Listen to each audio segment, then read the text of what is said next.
এই দেখেন ভাই, আজকে ব্যাটারি ইনস্টল করব। ইনস্টল করার পরে কাম আরম্ভ করে দেব।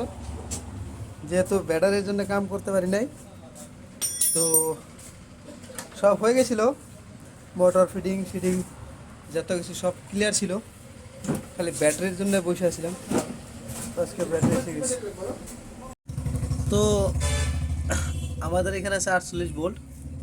48 ভোল্ট দিয়ে 60 ওয়াটের মোটর কন্ট্রোলার, 60 ওয়াটের কন্ট্রোলার ঠিক হচ্ছে না।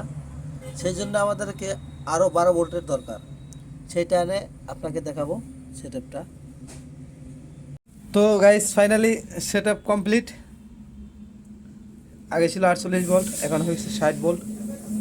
তো এমসি টেমসি দেখেছিলেন, দুইটা কন্ট্রোলারের মাঝখানে একটা ঠিক হয়ে গেছে। এটা ঠিক করেছি, এটা প্রবলেম ছিল আইসির দিকে। তো দেখাবো কেমনে ঠিক। আজকে টাইম ছিল না, ফার্স্ট ফার্স্ট ছিলাম, সেই জন্য দেখাই নাই কেমনে ঠিক করে। তো আগের ভিডিওতে দেখাবো আপনাদেরকে।